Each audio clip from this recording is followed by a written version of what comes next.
जो भी महिलाएं इस कार्यक्रम को सुन रही हैं, मैं उनसे अनुरोध करना चाहूँगी कि जो चर्चा आज हम यहाँ करने जा रहे हैं, उसे खाली सुनने से काम नहीं चलेगा। उसको अपने जीवन में आत्मसात करने से ही बहुत कुछ संभव होगा।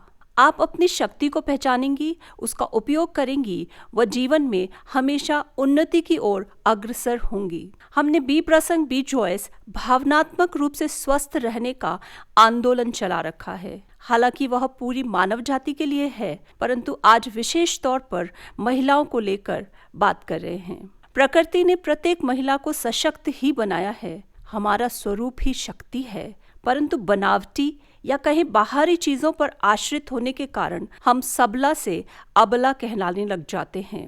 दूसरे हमें कितना भी सशक्त बनाने की कोशिश करें या सरकार अनेक योजनाएं लेकर आ जाए, कुछ फर्क पड़ने वाला नहीं है जब तक कि हम स्वयं की शक्ति को नहीं पहचानेंगे। एक गधे की पीठ पर चंदन की लकड़ियों का गट्ठर रख दिया जाए तो वह उसके सुगंध लेने के बजाय बोझ से ही मरेगा, क्योंकि उसे सुगंध की जानकारी नहीं है। स्वयं की शक्ति कम क्यों हो जाती है या हो गई है, सोचने का विषय है। जब हम सत्य का साथ छोड़ देते हैं या सरल शब्दों में कहें जीवन मूल्यों में अनुशासन को छोड़ देते हैं, तो वह कहीं ना कहीं हमारे अंतस में तकलीफ पहुंचाता है, कचोटता रहता है और हमारी ऊर्जा को नकारात्मक रूप से व्यय करता है, जिससे हमारा तेज व शक्ति क्षीण हो जाती है।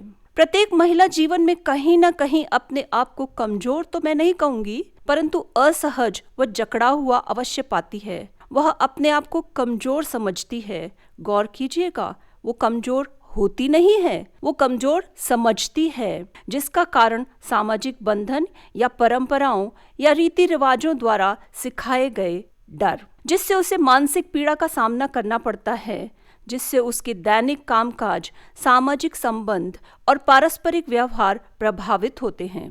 यदि हम आंकड़े उठाकर देखें तो महिलाओं में भावनात्मक अतिक्रमण पुरुषों की अपेक्षा 3 गुना अधिक होता है। भावनाओं को दबाना मैं अतिक्रमण ही मानती हूँ, क्योंकि भावनाएं दबाने के कारण बाहरी परिवेश में होते हैं जो घुटन पैदा करते हैं। मासिक धर्म को भी आम महिलाएं अपनी कमजोरी मान लेती हैं और महीने में लगभग 2-3 दिन पहले व उसके दरमियान कुछ नहीं करना चाहती, जबकि उसे एक श्रेष्ठ शक्ति मानना चाहिए जो प्रकृति ने उसे दी है। वो सृजन करने की शक्ति है जो उसे एक महानता का पद माँ दिलाती है।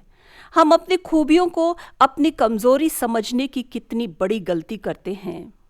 जीवन में उतार चढ़ाव का आना सामान्य प्रक्रिया है। हम सभी सुख चाहते हैं, परंतु यह भूल जाते हैं कि सुख दुख दोनों एक ही सिक्के के 2 पहलू हैं।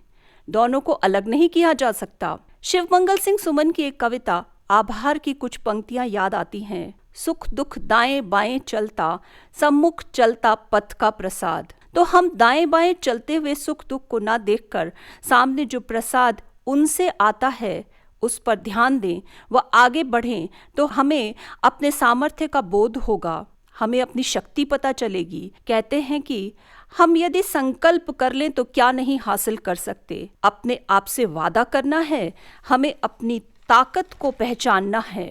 प्रसंग एक प्रत्यय है जो आत्मशक्ति के साथ साथ परेशानियों के बीच प्रसन्न रहने की क्षमता हमें प्रदान करता है, या कहीं प्रेरणा देता है कि हम कठिन परिस्थितियों में सकारात्मक कैसे रहें। सबसे आसान तरीका है सकारात्मक रहने का। किसी भी चुनौती को हाँ कहकर स्वीकार करें। हाँ, मैं कर सकती हूँ। हाँ बोलते ही हमारा मस्तिष्क सकारात्मक सोच की ओर मुड़ जाता है, योजना बनाता है और फिर कार्य करने में उन योजनाओं को क्रियान्वयन करते हैं। हमें फल की चिंता नहीं करनी होती, क्योंकि फल तो हमारी संकल्प शक्ति के अनुसार ही आता है। जितनी संकल्प शक्ति उतनी योजना, उतना ही कार्य व उतना ही परिणाम। इसके लिए क्या किया जाए? उत्तरदायित्व लिया जाए। सभी लोग यदि अपनी जिम्मेदारी लेना सीख ले तो इस समस्या में सुधार लाया जा सकता है। पहले स्वयं की जिम्मेदारी लें, दूसरों पर आरोप प्रत्यारोप से हमेशा दूर रहें। यदि स्वयं को संभाल लेंगे तो परिवार, पड़ोस, समाज, देश सब संभाल लेंगे। हम परिधि को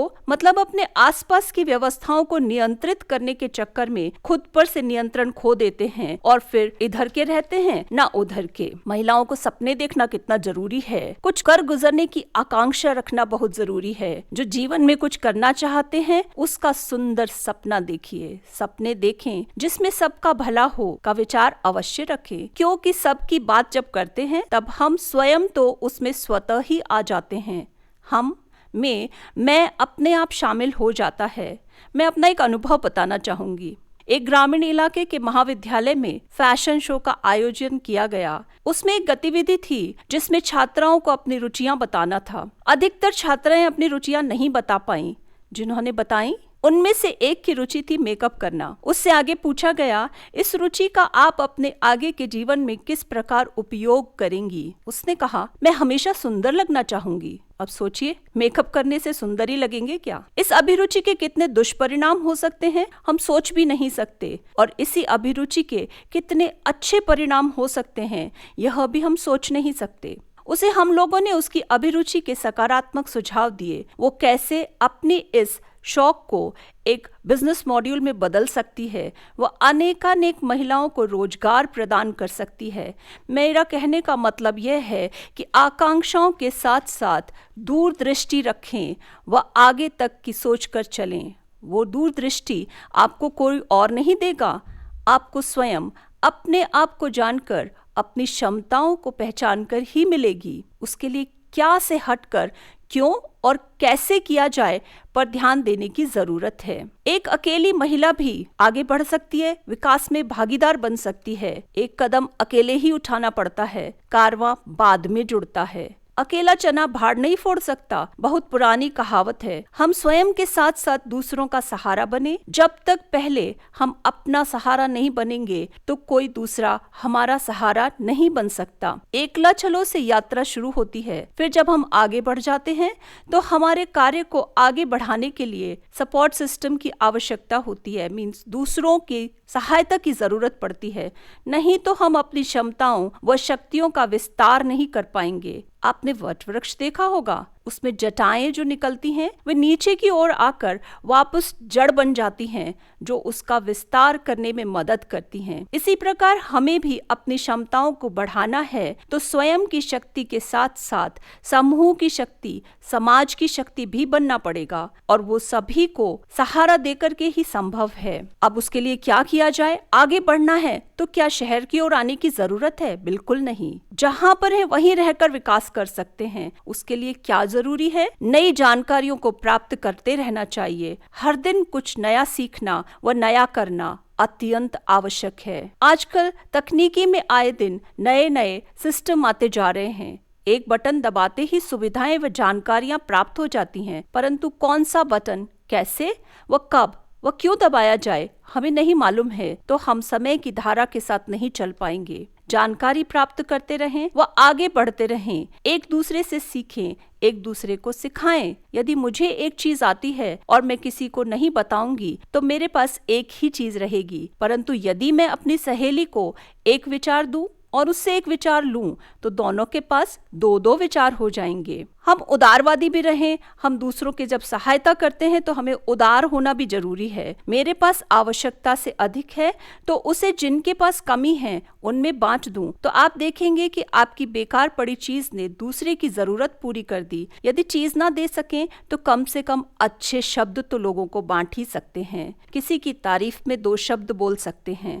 आपको देकर खुशी मिलेगी, उनको लेकर खुशी मिलेगी, आपकी खुशी दुगनी हो जाएगी। हमारी प्रवृत्ति होती है कि हम उन्हीं लोगों को उदारता से देते हैं जिनको हम प्रेम करते हैं, या हमारे नजदीकी लोग होते हैं जिनके पास पहले से ही जरूरत से ज्यादा होता है, जिनको सही मायने में जरूरत है। उन तक यदि हमारी मदद पहुंचे तो वह सही मायने में उदारता होगी। उदाहरण हम लें कि बेटी पीहर आई, माँ ने एक बार आने पर बेटी को 5 साड़ियां दी। बेटी के पास पहले से ही बक्सा भर के साड़ियां थी। यदि वो 3 साड़ियां बेटी को देती और बाकी की 2 गांव के किसी गरीब के घर भिजवा देती, जो खुशी उन्हें मिलती वो आप तक और आपकी बेटी तक जरूर किसी न किसी रूप में, आशीर्वाद रूप में अवश्य पहुंचती, जिसका मूल्य जन्म जन्मांतर तक बढ़ता रहता। अंत में यही कहना चाहूंगी कि सत्य पर चलें, मन वचन कर्म से सत्य पर चलें। सत्य में ईश्वर की शक्ति का वास है, वो शक्ति जो आपको महान बनाने में मदद करेगी। अपने को कभी भी कम ना आंकें, कमज़ोर ना समझें, परेशानी में ना घबराएं। हर समस्या अपना समाधान स्वयं लेकर चलती है।